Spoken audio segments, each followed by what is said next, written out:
자비심을 갖고 남에게 베푸는 행동이 육체 건강에 좋은 영향을 미칠 뿐 아니라 정신 건강에도 좋다는 건 분명한 사실이다. 다른 사람을 돕는 행동이 행복한 느낌과 평온함을 주고 우울한 느낌을 줄여준다는 연구 결과들은 수없이 많다. 하버드 대학 졸업생 중 한 집단을 30년 동안 연구한 조지 베일런트라는 학자는 남을 돕는 삶이 정신 건강을 유지하는 데 매우 중요한 요소가 된다는 결론을 내렸다. 알렌 룩스 박사는 규칙적으로 자원봉사 활동을 하는 수천 명을 대상으로 연구를 했다. 그가 밝힌 연구 결과에 따르면 이들 자원봉사자들의 90%가 넘는 사람들이 그 활동 덕분에 자신들의 모든 수치가 크게 올라갔음을 보고했다. 따뜻한 마음과 행복감을 느끼고 더 많은 에너지가 생겼다는 것이다. 그들은 또한 마음의 평화와 함께 그런 행동을 한 뒤에 자신의 가치를 더욱 분명히 느꼈다. 이렇게 남을 보살피는 행동이 사람의 감정을 풍부하게 해줄 뿐 아니라 타인을 돕는 사람의 평온한 마음이 스트레스와 관련된 여러 질병을 막아준다는 것이 밝혀졌다. 자비심이 실제적이고 실용적인 가치가 있다는 달라이라마의 주장이 과학으로 입증되고 있긴 하지만 그 주장이 사실인가를 확인하기 위해 실험과 조사에만 의존할 필요는 없다. 우리는 자비심을 갖고 남을 보살피는 것이 행복과 밀접한 관계가 있음을 자신은 물론 주변 사람들의 삶 속에서 쉽게 발견할 수 있다. 여기 좋은 예가 하나 있다. 몇 년 전 나는 60살가량의 조셉이라는 건축업자를 만난 적이 있다. 그는 30년 동안 건축 일을 하면서 수월하게 큰 돈을 벌 수 있었다. 아리조나주에서 끝없이 이어질 듯 보이던 건축 붐을 타고 백만장자가 된 것이다. 하지만 1980년대 말 아리조나 역사상 가장 큰 폭으로 부동산 가격이 떨어졌다. 조셉은 은행에서 돈을 많이 빌려 투자했기 때문에 한순간에 모든 걸 잃었다. 그는 결국 파산하고 말았다. 그의 경제적인 문제는 결혼 생활에 위기를 가져왔고 25년 동안 이어진 결혼 생활은 결국 이혼으로 막을 내렸다. 짐작이 가겠지만 조셉은 이 모든 일들을 받아들일 수가 없었다. 그는 끝없이 술을 마셔대기 시작했다. 다행히도 그는 알코올 중독자 모임의 도움으로 마침내 술을 끊을 수 있었다. 또한 이 단체의 한 프로그램에 참여하면서 다른 알코올 중독자들이 술을 끊도록 돕는 후원자가 되었다. 조셉은 후원자로서의 역할에 만족하며 즐거운 마음으로 타인을 돕는 자신의 모습을 발견했다. 그리고 다른 조직에도 참여해 봉사활동을 했다. 그는 경제적으로 궁핍한 사람들을 돕는데 자신이 가진 사업 지식을 이용했다. 현재의 생활에 대해 그는 말했다. 난 지금 조그만 리모델링 사업을 하고 있습니다. 그 일에서 나오는 수입은 별로 많지 않아서 절대로 과거와 같은 큰 부자가 될 수는 없을 겁니다. 하지만 재미있는 일은 이제는 그렇게 많은 돈을 별로 벌고 싶지 않다는 겁니다. 난 여러 집단을 위해 자원봉사를 하고 사람들을 직접 상대하며 일하고 최선을 다해 남들을 도우며 사는 것이 훨씬 즐겁습니다.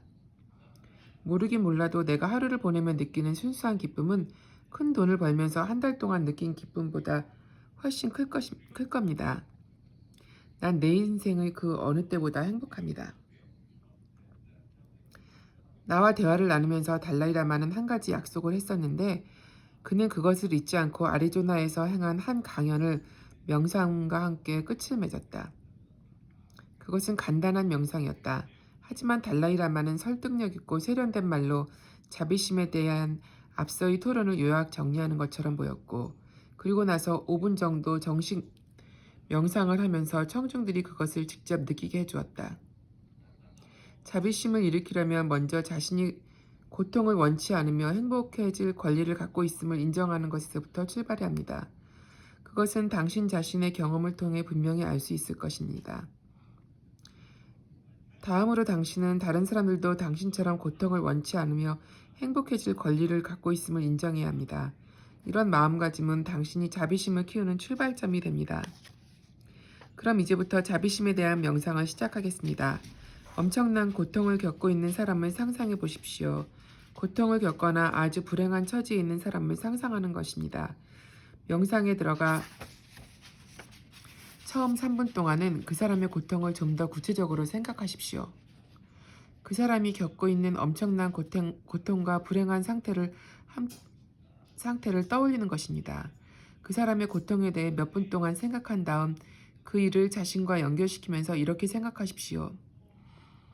그 사람은 나와 똑같이 고통과 기쁨, 행복을 느낄 수 있는 능력을 갖고 있어. 그리고 나서 당신 안에서 자연스러운 반응이 일어나게 하십시오. 그 사람을 향한 자비심이 자연스럽게 일어날 것입니다. 그 사람이 그 고통에서 벗어나기를 당신이 얼마나 간절히 소망하는지 생각하십시오. 그리고 그 사람이 고통에서 벗어나도록 도움을 주겠다고 결심하십시오. 끝으로 그 결심에 온 정신을 집중하고 명상의 마지막 몇 분 동안 당신의 마음에서 오직 자비심과 애정이 샘솟도록 하십시오. 강연을 마친 달라이라마는 가부좌를 하고 명상의 자세를 취한 다음 청중들과 함께 명상에 들어가 미동도 하지 않았다. 완전한 침묵. 하지만 그날 아침 그 자리에 있는 청중들 사이로 감동의 물결이 번지고 있었다. 아무리 냉정한 사람이라도 온 마음으로 자비심을 생각하는 1500명의 사람들에게 둘러싸여 있다면 감동을 느낄 수밖에 없을 것이다. 몇 분 뒤 달라이라마는 갑자기 낮은 목소리로 티벳 노래를 불렀다. 그의 목소리는 깊은 울림을 주면서 선율을 타다가 부드럽게 끊어지더니 마음을 어루만지는 듯한 낮은 소리로 이어졌다. 우리는 무엇 때문에 고통받는가? 인간의 고통스러운 본질에 대해 생각하는 것은 삶의 불가피한 슬픔을 받아들이는 데 큰 도움이 되며 삶의 문제들을 올바른 시각으로 바라보게 해주는 가치 있는 방법이다. 붓다가 살던 시절 키사고타미라는 여인이 하나밖에 없는 자식의 죽음 때문에 괴로워하고 있었다. 아이의 죽음을 받아들일 수 없었던 그녀는 아이를 살릴 수 있는 약을 찾아 사방을 헤매다녔다.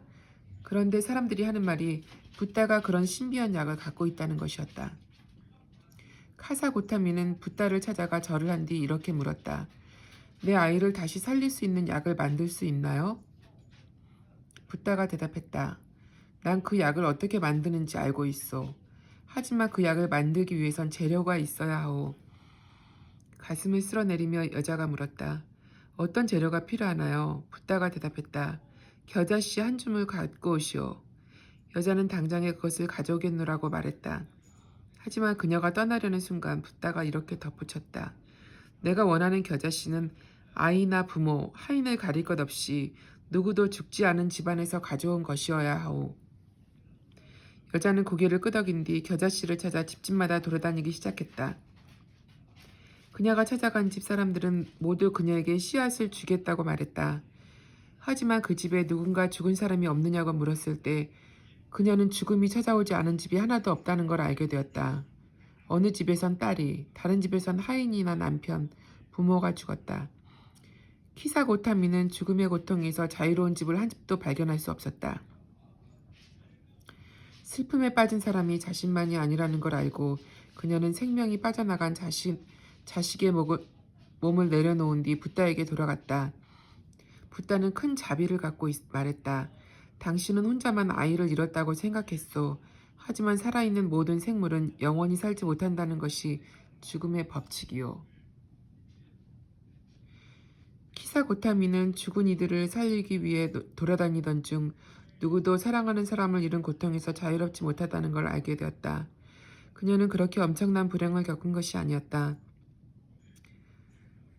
그녀만 그렇게 엄청난 불행을 겪은 것이 아니었다. 그 깨달음이 자식을 잃은 고통을 없애주진 못했지만 삶의 서글픈 진실을 거부하려고 하면서 생기는 고통은 크게 줄여주었다.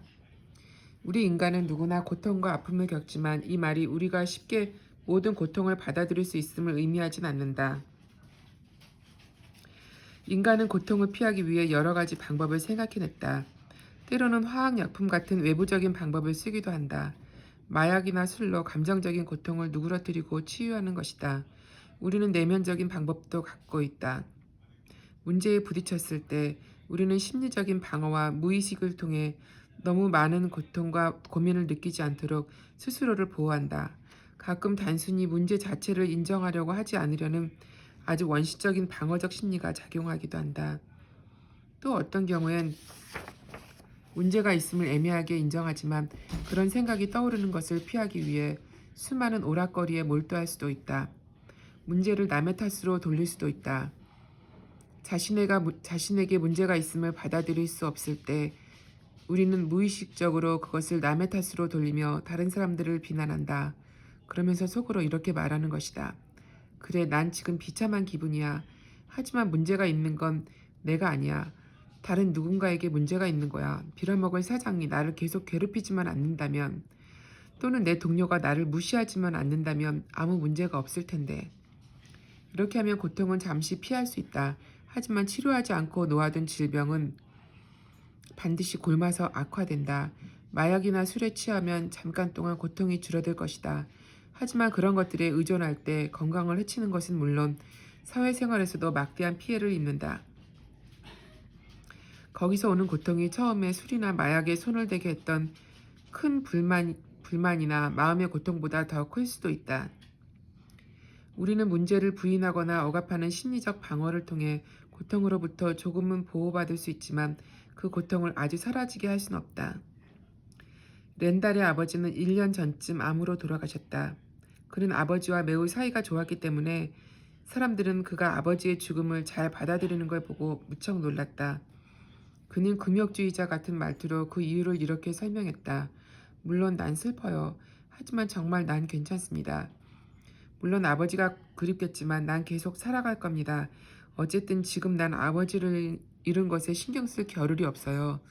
장례식을 준비해야 하고 어머니를 위해 아버지가 남긴 재산을 관리해야 하거든요. 하지만 난 별 문제 없을 거예요. 그는 이런 말로 모든 사람들을 안심시켰다. 하지만 아버지가 돌아가신 뒤 1년이 막 지났을 때 렌달은 갑자기 극심한 우울증에 빠졌다. 렌달은 나를 찾아와 말했다. 무엇 때문에 이런 우울증에 빠지는지 이해를 못하겠어요. 모든 일이 잘 풀려가고 있는데 말이에요. 아버지가 돌아가셔서 우울한 건 아닐 거예요. 아버지가 돌아가신 지도 1년이 넘어서 난 이미 그 일에 익숙해졌거든요. 하지만 치료를 시작하자마자 무엇이 문제인지 분명해졌다. 강해지기 위해 자신의 감정을 너무 심하게 억제하면서 아버지를 잃은 사실과 그로 인한 슬픔을 제대로 처리하지 못한 것이다. 이 슬픔이 계속 자라나 마침내 극심한 우울증으로 나타났고 그는 어떻게든 그 감정을 처리해야만 했다. 아버지를 잃은 고통에 치료에 초점을 맞추자 렌달의 우울증은 매우 빠른 속도로 사라졌다. 그는 비로소 자신의 슬픔을 마주보고 그 슬픔을 느낄 수 있었다. 때로는 문제에 맞서는 것을 피하기 위해 무의식이 만든 전략이 우리 안에 뿌리 깊이 박혀 있을 수가 있다. 이런 전략이 고통에 대처하는 방법으로 우리 안에 깊이 뿌리내리고 우리의 성격에 포함되어 도저히 없애지 못할 때가 있다. 예를 들어 우리 주위에는 비난의 화살을 타인에게 돌려 문제를 회피하는 친구나 친척, 가족들이 있다. 그들은 자신의 잘못을 남의 탓으로 돌려 비난한다. 하지만 이것은 분명히 문제를 없애는 효과적인 방법이 아니다. 그리고 이들이 이런 식으로 계속 남을 비난한다면 평생을 불행하게 지낼 수밖에 없을 것이다. 달라이 라마는 인간의 고통에 대한 자신의 접근법을 자세히 설명했다. 그것은 인간이 궁극적으로 고통으로부터 벗어날 가능성이 있다는 믿음을 포함하지만 고통을 인간 존재에게 자연스러운 것으로 받아들이는 일에서부터 출발한다. 그리고 용감하게 우리의 문제를 정면으로 맞서야 한다는 것이다. 삶에는 반드시 문제가 일어나게 되어 있습니다. 삶에서 가장 큰 문제는 늙고 병들고 죽는 것입니다. 우리는 이 문제들을 도저히 피해갈 수 없습니다. 이런 문제를 피하거나 단지 생각하지 않으려고 애쓰는 것은 일시적인 안도감을 줄 것입니다. 하지만 난 더 좋은 방법이 있다고 생각합니다. 당신이 자신의 고통을 정면으로 맞선다면 더 나은 입장에서 문제를 이해할 수 있습니다. 가령 당신이 전투를 하려고 하는데 적군의 상태와 전투 능력에 대해 전혀 모른다면 당신은 무방비 상태에서 두려움에 휩싸여 아무것도 할 수가 없습니다.